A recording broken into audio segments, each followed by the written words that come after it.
ब्रेकनंतर मोठी बातमी आहे। बारामतीमध्ये काका विरुद्ध पुतण्या अशी लढत होणार आहे। युगेंद्र पवार यांनी उमेदवारी अर्ज भरलेला आहे। बारामती मतदारसंघासाठी त्यांनी आपला उमेदवारी अर्ज भरलेला आहे। शरद पवारांच्या उपस्थितीमध्ये त्यांनी आपला उमेदवारी अर्ज दाखल केलाय। तर ते विरोधात उभे राहिलेले आहेत राज्याचे उपमुख्यमंत्री आणि ज्यांनी बंड केलेलं होतं राष्ट्रवादीमध्ये ते अजित पवार, आणि त्यांनी सुद्धा आपला उमेदवारी अर्ज भरण्यासाठी त्यांची रॅली निघाल्याचं पाहायला मिळालेलं होतं। आणि ही दृश्य आहेत ती म्हणजे युगेंद्र पवार उमेदवारी अर्ज भरतानाची त्यांच्यासोबत शरद पवार हे सुद्धा होते, आणि या वेळेला त्यांनी आपला उमेदवारी अर्ज दाखल केला आहे। शरद पवारांनी युगेंद्र पवार यांच्या विजयाचा विश्वास यावेळी व्यक्त केला।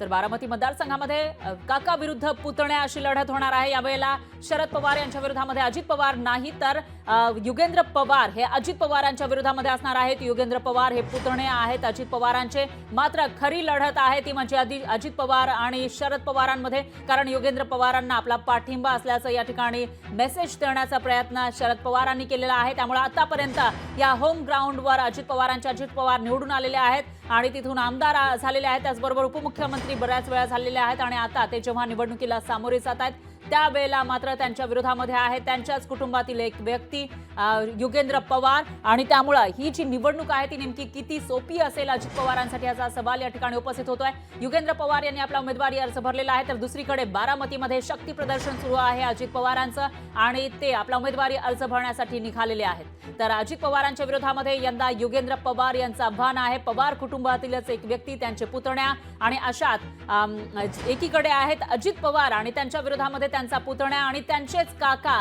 अशा पद्धतीची लढत या ठिकाणी आपल्याला पाहायला मिळणार आहे। बारामतीमध्ये युगेंद्र पवार त्यांचे पुतणे हे त्यांच्या विरोधामध्ये आहेत, तर त्यांच्या सोबत आहेत युगेंद्र पवार यांच्या सोबत ताकद आहे शरद पवारांची। त्यामुळे आता अजित पवारांना ही निवडणूक नेमकी किती सोपी जाणार याविषयी उत्सुकता निर्माण झाली आहे। बारामतीकर त्यांना साथ देतात का या विधानसभेच्या निवडणुकीमध्ये तेही बघावं लागणार आहे, कारण पहिलीच निवडणूक आहे राष्ट्रवादीमध्ये फूट पडल्यानंतरची। जेव्हा जेव्हा बारामतीचं नाव येतं त्यावेळेला पवार हे नाव आपसुकच येतं, पण यावेळेला दोन पवार या ठिकाणी आहेत। एकीकडे आहे अजित पवार, दुसरीकडे आहेत शरद पवार, आणि अशामध्ये बारामती नेमक्या कोणत्या पवारांची हे डिसाईड करणारी ही निवडणूक आहे। जोपर्यंत मला शक्य असेल मी बारामतीकरांसाठी काम करत राहीन, आणि त्यांचे जे काही प्रश्न असतील वैयक्तिक किंवा सार्वजनिक, मी पवार साहेबांसारखंच मी काम करत राहीन।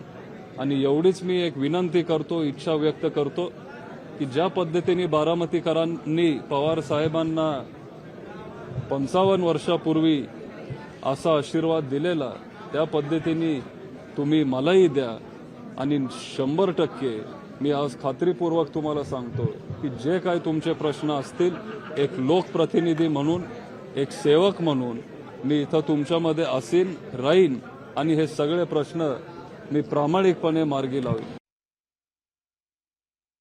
तर युगेंद्र पवारांची ही प्रतिक्रिया आलेली आहे। आपला उमेदवारी अर्ज भरल्यानंतर युगेंद्र पवार हे सर्व प्रश्न बारामतीकरांचे मार्गी लावण्याचं आश्वासन देताना दिसत आहेत। पहिल्यांदाच ते निवडणुकीच्या रिंगणामध्ये उतरलेले आहेत, आणि तेही त्यांचे काका अजित पवार जे 5-6 वेळा उपमुख्यमंत्री राहिलेले आहेत, आणि त्यांनी अर्थ खातेही सांभाळलंय बऱ्याच वेळेला। त्यांच्या विरोधामध्ये युगेंद्र पवार हे निवडणुकीच्या रिंगणात उतरलेले आहेत। त्यांनी आपला उमेदवारी अर्ज भरला, आणि त्यानंतर आपल्या विजयाचा विश्वास व्यक्त करतानाच बारामतीकरांना त्यांनी आपल्याला मतदान करण्याचं आवाहन केल्याचंही दिसून आलेलं आहे। तर शरद पवार हे त्यांच्या सोबत होते ज्यावेळेला युगेंद्र पवार यांनी या ठिकाणी उमेदवारी अर्ज भरला। त्यामुळे आता या बारामतीच्या विधानसभेच्या निवडणुकीमध्ये सुद्धा रंगत येण्याची शक्यता आहे, कारण लोकसभेची निवडणूक अतिशय चुरशीची झालेली होती। इथं एकीकडे होत्या सुनेत्रा पवार अजित पवारांच्या पत्नी, आणि दुसरीकडे त्यांची बहीण सुप्रिया सुळे या निवडणुकीच्या रिंगणामध्ये उतरलेल्या होत्या। इथं ही निवडणूक सुद्धा कोणत्या पवारांची बारामती हे डिसाईड करणारे असल्याचं बोललं जात होतं, आणि शेवटी जो निकाल आला त्याच्यामध्ये सुप्रिया सुळे या विजयी झाल्याचं पाहायला मिळालं होतं। आता दुसरीकडे जी दृश्य आपल्याकडे येत आहे त्याच्यामध्ये अजित पवार हे पोहोचलेले आहेत निवडणूक आयोगाच्या कार्यालयामध्ये, आणि तिथं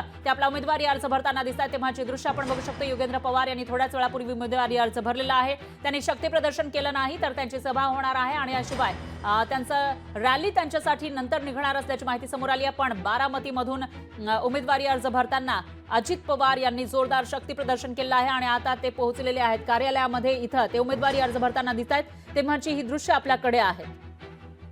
तर अजित पवारांसाठी ही निवडणूक अतिशय महत्त्वाची आहे, कारण यावेळेला त्यांच्या समोर फक्त त्यांचे पुतण्याच नाहीये तर काका सुद्धा शरद पवार हे त्यांच्या पाठीशी उभे आहेत युगेंद्र पवारांचे। त्यामुळे आता डबल आव्हान अजित पवारांसमोर असणार आहे. आता अजित पवार या आव्हानाला कसं सामोरे जातात आणि कशा पद्धतीनं निवडून येतात याविषयी उत्सुकता निर्माण झालेली आहे. बारामतीचा हा जो मतदारसंघ आहे तो याही वेळेला हाय व्होल्टेज ठरणार असं दिसतंय. बारामती मतदारसंघाची नेहमी चर्चा असते, मग ती लोकसभेची असो निवडणूक किंवा विधानसभेची.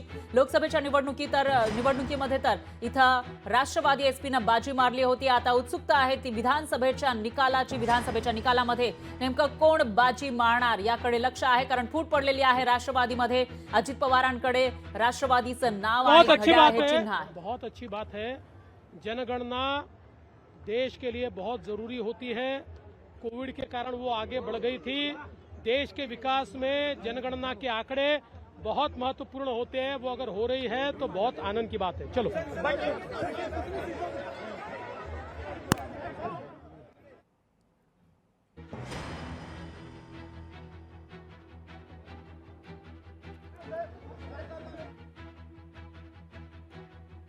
उपमुख्यमंत्री फडणवीस हे मुख्यमंत्री शिंदे यांच्या या रॅलीमध्ये सहभागी झाले होते, तेव्हा त्यांनी प्रतिक्रिया दिलेली आहे. दरम्यान ही दृश्य आपण बघतोय बारामतीमधली. या ठिकाणी अजित पवार यांच्या विरोधामध्ये बारामतीमध्ये आहेत त्यांचे पुतण्या युगेंद्र पवार.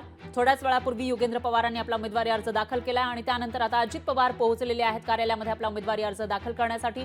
तेव्हाची दृश्य आपल्याकडे येत आहेत. जोरदार शक्ती प्रदर्शन अजित पवारांकडून करण्यात आलं आहे आणि त्यानंतर ते आपला अर्ज आता दाखल करणार आहेत. तेव्हाची दृश्य आपण बघू शकतोय कार्यालयातली निवडणूक आयोगाच्या. आणि आता आव्हान आहे अजित पवारांसमोर त्यांच्या पुतण्याचं, युगेंद्र पवारांचं. दरम्यान त्यांनी उमेदवारी अर्ज दाखल केलेला आहे अजित पवारांनी आणि त्यानंतरची जी प्रक्रिया आहे ती या ठिकाणी सुरू असल्याचं दिसतंय. दरम्यान अर्ज भरून आता ते सुपूर्द करताना आपल्याला दिसून येत आहे. तेव्हाची ही थेट दृश्य, एक्सक्लुसिव्ह दृश्य आपण लोकशाही मराठीच्या माध्यमातून बघू शकतोय. अजित पवारांची मुख्यमंत्री बनण्याची इच्छा लपून राहिलेली नाहीये, मात्र त्यांना आतापर्यंत 5 ते 6 वेळा उपमुख्यमंत्री पदावर समाधान मानावं लागलेलं आहे. मागील 5 वर्षांच्या टर्ममध्ये तर ते 3 वेळा उपमुख्यमंत्री झालेले आहेत. एक वेळा 1.5-2 दिवसांसाठी ते उपमुख्यमंत्री झालेले होते. पहाटेच ते फडणवीसांसोबत गेले होते आणि त्यावेळेला उपमुख्यमंत्री पदाची शपथ घेतली होती. त्याच्यानंतर मग या सरकारच्या काळामध्ये ते उपमुख्यमंत्री झालेले होते ठाकरे सरकारच्या काळामध्ये. त्याच्यानंतर आता जेव्हा शिंदेचं सरकार आलेलं आहे त्याही वेळेला ते उपमुख्यमंत्री आहेत. अशा पद्धतीनं मागच्या टर्ममध्ये ते 3 वेळा उपमुख्यमंत्री झालेत आणि त्याच्या आधी सुद्धा ते उपमुख्यमंत्री राहिलेले आहेत. आणि आता मुख्यमंत्री बनायचं असं ते वारंवार सांगत असले तरी देखील या निवडणुकीमध्ये मात्र त्यांचं आता होम ग्राउंडवर त्यांच्या समोर आव्हान आहे त्यांच्या पुतण्याचं, युगेंद्र पवार यांचं. आणि युगेंद्र पवारांसोबत हे त्यांचे अजित पवारांचे काका शरद पवार सुद्धा असणार आहेत. त्यामुळे ही निवडणूक त्यांच्यासाठी सोपी नाही असं म्हटलं जाते. आता कशा पद्धतीनं गणित जुळवतात मतदानाचे अजित पवार आणि कशा पद्धतीनं युगेंद्र पवार यांच्यासाठी फिल्डिंग लावली जाते शरद पवारांकडून आणि याच्यामध्ये नेमकं कोण बाजी मारणार याविषयी उत्सुकता निर्माण झाली आहे, कारण या ठिकाणी पवार विरुद्ध पवार असा हा सामना होणार आहे. दरम्यान इथं अजित पवार आपला फॉर्म वाचून दाखवताना दिसत आहेत, तेव्हाचे दृश्य सुद्धा आपल्याकडे आहेत. अजित पवार उमेदवारी अर्ज भरतायत. ही प्रक्रिया आता सुरू असल्याचं दिसतंय. बारामतीमधली ही दृश्य आपल्याकडे आहेत.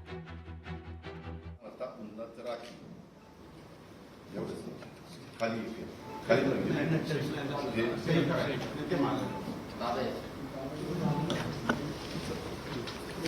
मोबाईल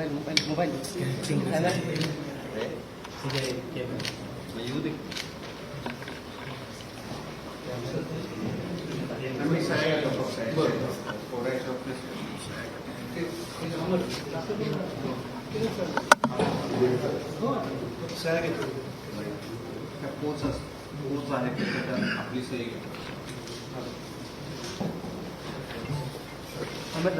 वकील साहेब तिकडे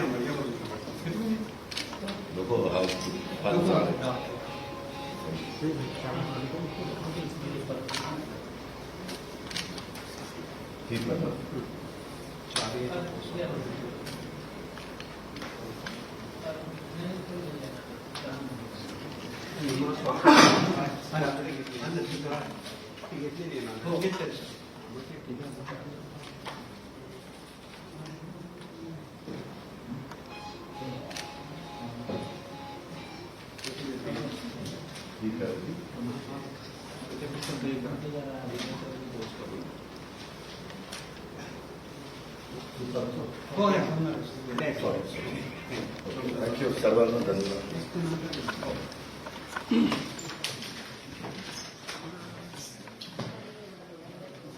तर बारामतीमधून अजित पवार यांनी आपला उमेदवारी अर्ज भरलेला आहे.